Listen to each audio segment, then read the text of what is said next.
আমরা যে পৃথিবীতে থাকি আমাদের কাছে এটাকে তো একদম স্থির মনে হয় তাই না? কিন্তু আসলে মহাশূন্যে এই গ্রহটা অবিশ্বাস্য গতিতে ছুটে চলেছে, আবার নিজের অক্ষের ওপরও বনবন করে ঘুরছে। আর এই দুটো গতি কিন্তু আমাদের জীবনকে নিয়ন্ত্রণ করে। আমাদের দিন রাত, আমাদের বছর, এমনকি আমাদের এত প্রিয় ঋতুগুলো, সবকিছুর পেছনেই আছে পৃথিবীর এই মহাজাগতিক যাত্রা। চলুন আজ এর রহস্যটাই ভেদ করা যাক। কখনো কি মনে হয়েছে গরমকালে দিনগুলো কেন এত লম্বা হয় আর শীতকালে কেন এত তাড়াতাড়ি চারদিক অন্ধকার হয়ে যায়? অথবা কেনই বা এই যে গ্রীষ্ম, বর্ষা, শরৎ, শীত, এই ঋতুগুলো বারবার আমাদের জীবনে ফিরে আসে? এই সব প্রশ্নের উত্তর কিন্তু লুকিয়ে আছে পৃথিবীর দুটো বিশেষ গতির মধ্যে। তো আজকের এই আলোচনায় আমরা মূলত তিনটে জিনিস নিয়ে কথা বলবো। প্রথমে দেখব আহ্নিক গতি, যেটা আমাদের দিন আর রাত দেয়। এরপর জানব বার্ষিক গতির কথা, যেটা বছর আর ঋতু তৈরি করে। আর সবশেষে সংক্রান্তি আর বিষুবের মতো ঋতুচক্রের কিছু বিশেষ মুহূর্ত নিয়ে আলোচনা করব। তাহলে চলুন একদম প্রথম বিষয়টাতে চলে যাই।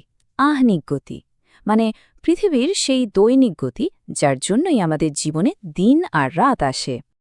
আহ্নিক গতি বা রোটেশন ব্যাপারটা খুবই সহজ। পৃথিবী ঠিক যেন একটা লাট্টুর মতো নিজের একটা কাল্পনিক অক্ষের উপর বন বন করে ঘুরছে। এই পুরো একবার ঘুরতে পৃথিবীর সময় লাগে প্রায় ২৩ ঘন্টা ৫৬ মিনিট।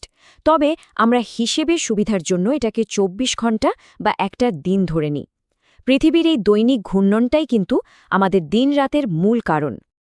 এবার আসা যাক এই পুরো গল্পের সবচেয়ে জরুরি সংখ্যাটায়, ৬৬.৫ ডিগ্রি।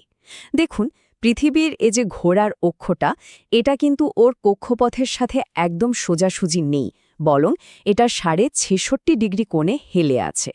মনে হতে পারে এটা তো সামান্য একটা কোণ, কিন্তু বিশ্বাস করুন, এই সামান্য হেলে থাকাটাই পৃথিবীতে ঋতু পরিবর্তনের মতো এত বড় একটা ঘটনা ঘটায়। দেখুন, পৃথিবী তো গোল, তাই সূর্যের আলো তো আর একবারে পুরোটার ওপর পড়তে পারে না। যে কোনো মুহূর্তে এর ঠিক অর্ধেকটা আলোকিত থাকে আর বাকি অর্ধেকটা থাকে অন্ধকারে। এই যে ছবিতে যেমনটা দেখা যাচ্ছে, একটা কাল্পনিক রেখা এই আলোকিত অংশ আর অন্ধকার অংশকে ভাগ করে রেখেছে, ওটাকেই বলে ছায়াবৃত্ত। মানে ব্যাপারটা খুবই সোজা। ঘুরতে ঘুরতে পৃথিবীর যে অংশটা সূর্যের সামনে চলে আসে সেখানে তখন দিন, আর যেটা ঠিক উল্টো দিকে সূর্যের আড়ালে সেখানে নেমে আসে রাত। আর এভাবেই আহ্নিক গতির জন্য পৃথিবীতে দিনরাতের চক্রটা চলতেই থাকে। আচ্ছা, একটা অদ্ভুত কথা ভাবা যাক তো, যদি হঠাৎ করে পৃথিবী তার নিজের অক্ষের ওপর ঘোরা থামিয়ে দিত, মানে যদি আহ্নিক গতিটাই না থাকত, কি হতো তাহলে? ফলাফলটা কিন্তু বেশ ভয়ঙ্কর হতো। ভাবুন তো, পৃথিবীর একটা দিক সবসময় সূর্যের দিকে, সেখানে দিন-রাত আগুন গরম, আর অন্য দিকটা চিরকালের মতো অন্ধকারে কনকনে ঠান্ডা। এই চরম আবহাওয়ায় কোনো প্রাণের অস্তিত্বই সম্ভব হতো না। সুতরাং বুঝতেই পারছেন, এই আহ্নিক গতিটাই আমাদের পৃথিবীকে বাসযোগ্য করে তুলেছে। তো দিন-রাতের রহস্য তো জানা গেল, কিন্তু বছরের হিসেবটা কিভাবে হয়, বা এই যে ঋতু বদলায়, সেটারই বা কারণ কি? এর উত্তর লুকিয়ে আছে পৃথিবীর দ্বিতীয় গতিতে, মানে বার্ষিক গতি বা রেভলিউশনে।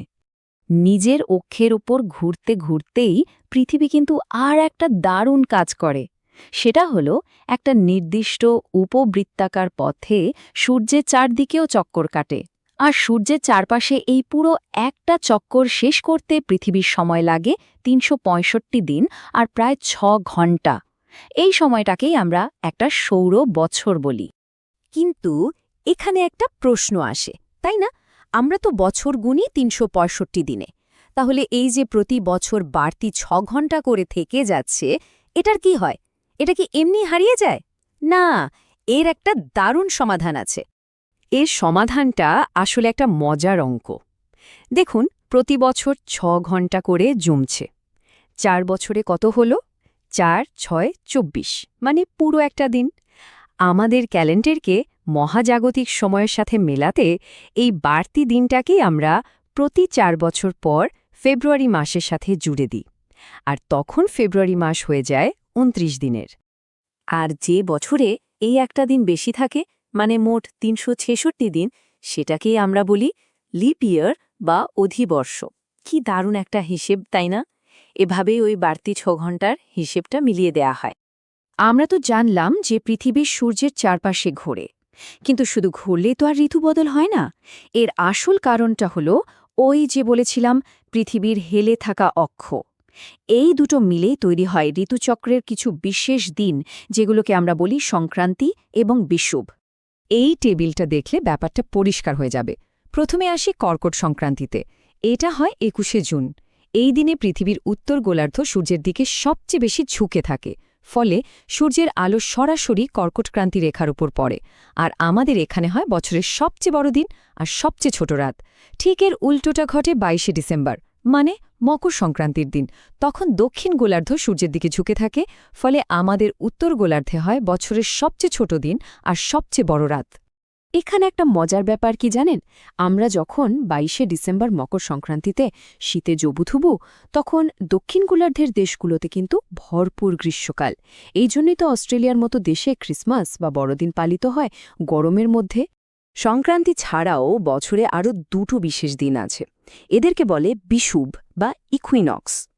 এই দিনগুলোতে পৃথিবীর অক্ষটা সূর্যের দিকে হেলেও থাকে না, আবার দূরেও সরে যায় না, মানে একদম সোজা থাকে। ফলে সূর্যের আলো সরাসরি নিরক্ষরেখার উপর পড়ে। এটা হয় বছরে দুবার, ২১শে মার্চ যখন উত্তর গোলার্ধে বসন্ত আর দক্ষিণে শরৎ, আর ২৩শে সেপ্টেম্বর যখন উত্তরে শরৎ আর দক্ষিণে বসন্ত। তবে এই দুটো দিনের সবচেয়ে বড় আকর্ষণ হল এই দুদিন সারা পৃথিবীতে দিন আর রাত প্রায় সমান সমান থাকে। তাহলে পুরো বিষয়টা যদি আমরা একবারে দেখি, ব্যাপারটা কি দাঁড়ালো? ১. পৃথিবীর আহ্নিক গতির জন্য দিন-রাত হচ্ছে। ২.